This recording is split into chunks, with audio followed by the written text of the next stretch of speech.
देख लेते थे ना तो छूट जाया करते थे। क्या करते थे? छूट जाया। गुरु की शर्म के मारे गुरु देखना है, और कहीं देख लिया तो फिर दौड़ के पाँव में ठोक देते थे। ये रिश्ते हुआ करते थे, खत्म हो गया वो। और उसके कारण एक ही है, हमारी शिक्षा बिगड़ गई, हमारे संस्कार बिगड़ गए। यह चीज है। विगत दिवस गुरु आय सुपाई, और संध्या करण चले दो भाई। कभी कभी अध्ययन तो करना है इन चीजों का। एकांत में बैठ के आप भी क्या बीड़िया आइडिया पीते रहते हो? अरे कभी अपने परिवार का, अपने बच्चों का, आपका अपना भी भला सोचो।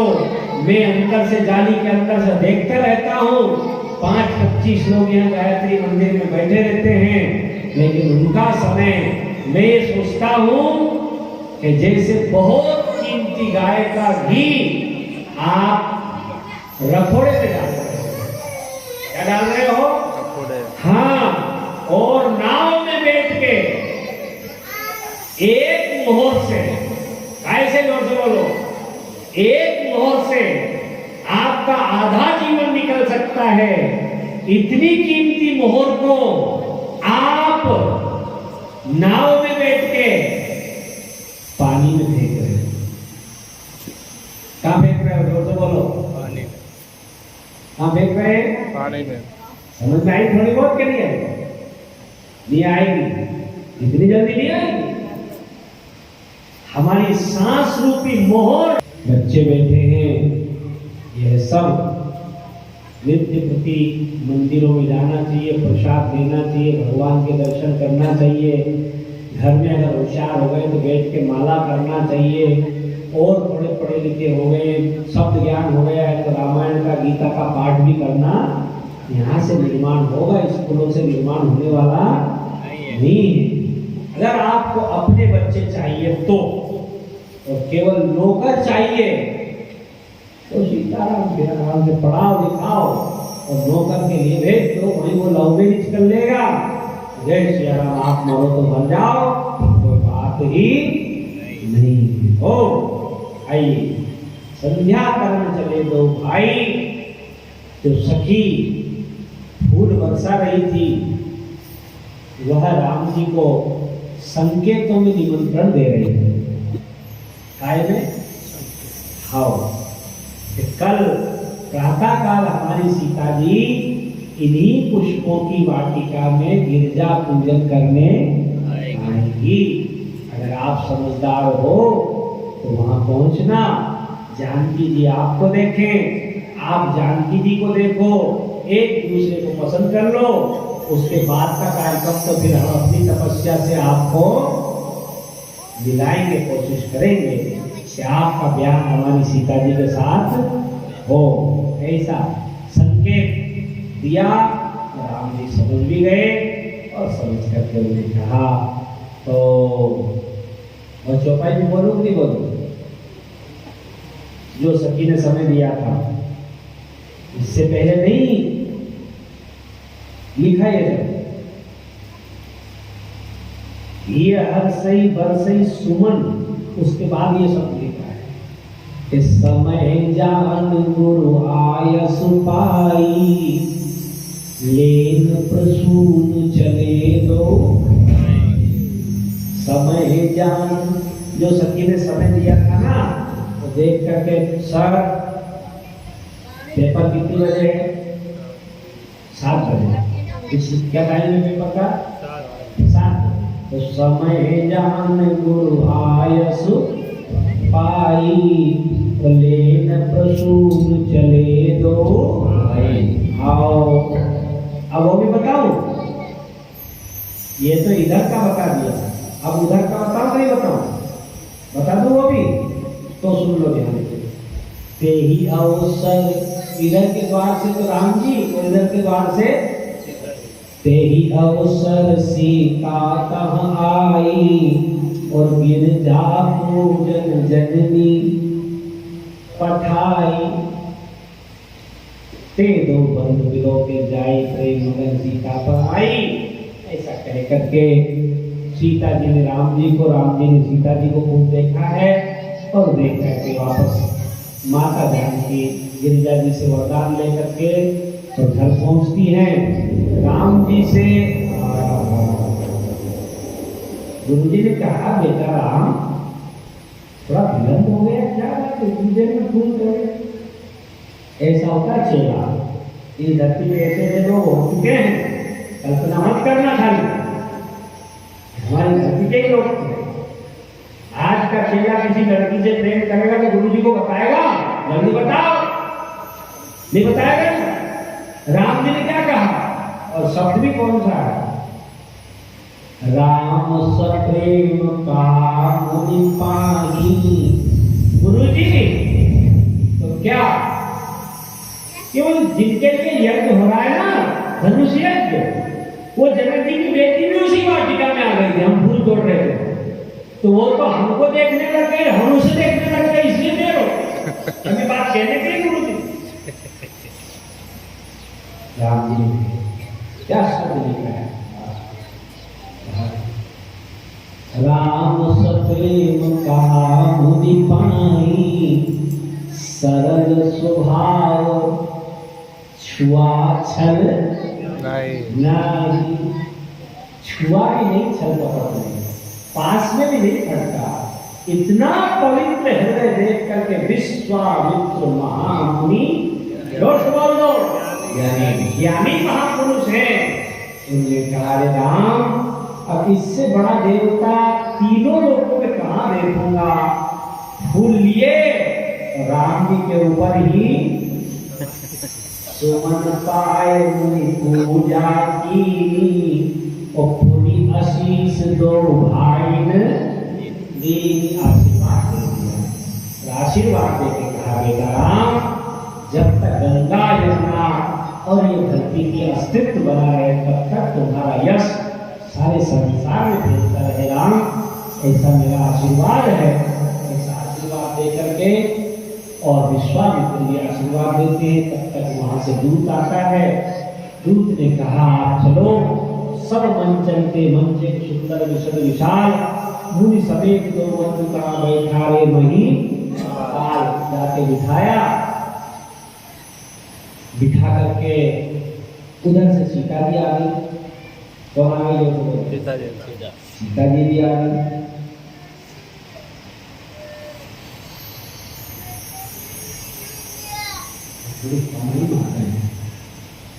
कल के दिन के चक्कर में पड़ गई और आज का तो पता था उनको। एक बात पूछ रहा हूं आपसे, वो ये, आप में से कोई बहन सुंदर हो, स्त्री की सुंदरता को देख करके मोहित होती है क्या? नहीं। पुरुष की सुंदरता को देख के मोहित नहीं होता। तो यहाँ चौपाई लिखी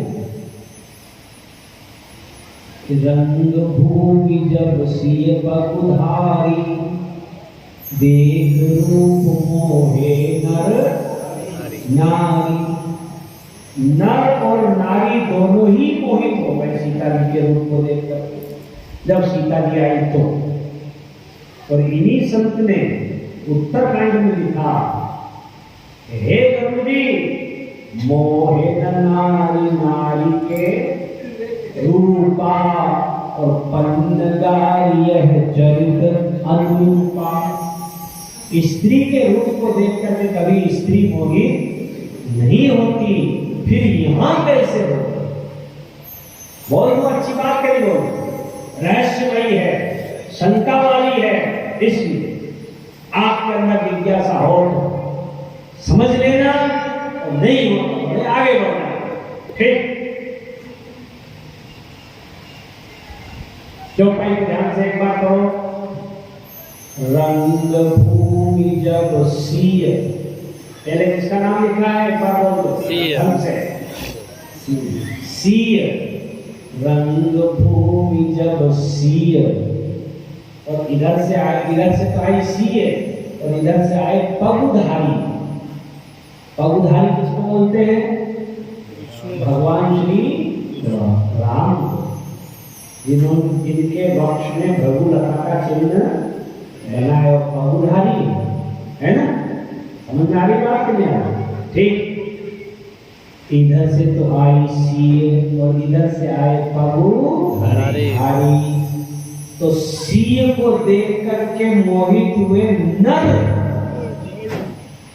और हुए आगे लिखा भी है, देख रूप मोहे। पहले सीय है तो पहले मोहित कौन हुए? जोर से बोलो, ढंग से सुनना इस तरह से, देख रूप मोहे नर, और बाद में आए पगुधारी तो उनके रूप को देख करके मोहित हुई नारी।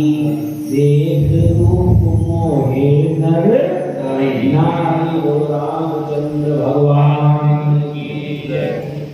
ठीक, अब घोषणा कर दी कि जो भी कोई राजा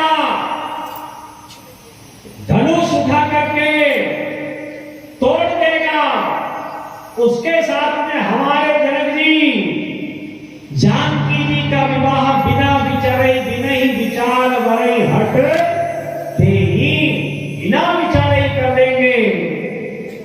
राजाओं में घोड़ लग गई। यहाँ कुछ लोग कह रहे थे, नालायक मूर्ख लोग कह रहे थे, आप में से तो कोई मूर्ख नहीं, आप तो बड़ी समझदार हो, तो दिन फालतू की बातें करते ही नहीं। कुछ मूर्ख लोग कह रहे थे, जनक जी ने दशरथ जी को क्यों नहीं बुलाया? तो मुझे पूरे रामचरितमानस में खोज के ये बता दो कि मूलचंद को बुलाया था क्या? किसको बुलाया? एक आपका नाम बता दो। नहीं है? दशरथ जी का क्यों नहीं तुम्हारा भाई?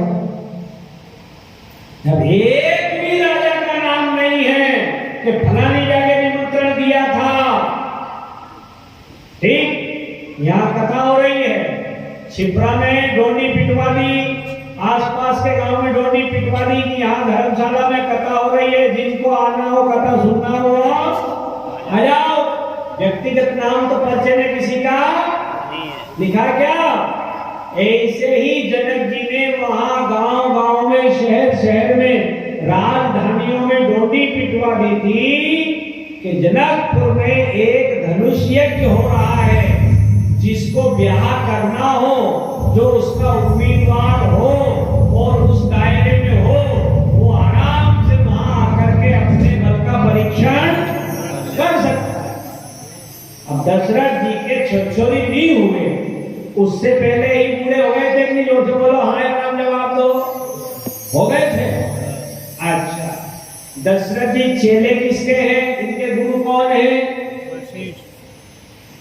वशिष्ठ, जो वेदों का ज्ञाता है, उनका चेला आज की अवस्था में 90 साल का और भी 95 साल का हो गया।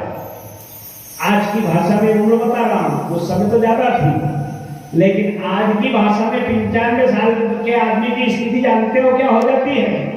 95 साल का आदमी हो गया, ये उंगली आ रही, इतने बूढ़े दशरथ।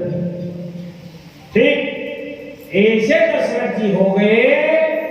वहां ध्यान यही रखो, उनने कहा गुरुजी अब तो चौथा पन आ गया है, छछोरी अभी तक नहीं हुए। उनने कहा तुमसे नहीं हो कोई बात नहीं, मैं मंत्र पढ़ के यज्ञ करके तुम्हारे 4 छोरे आ जाएंगे। ठीक, अब वो छोरे जवान हो गए।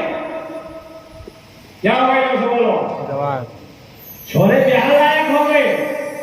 अब उस बूढ़े बाप को और छोरे का नाम क्या है? एक बार बोलो तो, बड़े वाले का खाली राम मत बोलो, पूरा बोलो ढंग से। श्री राम। श्री राम भी नहीं है, और बोलो ढंग से, अगर याद हो तो मैं बोल के बता दूंगा। पुरुषोत्तम श्री राम, खाली पुरुषोत्तम, भगवान श्री राम, मर्यादा पुरुषोत्तम। क्या नाम है उनका? जोर से बोलो, मर्यादा पुरुषोत्तम। मर्यादा पुरुषोत्तम जिसका बेटा है, उसका बाप अमर्यादित काम करेगा क्या? अच्छा,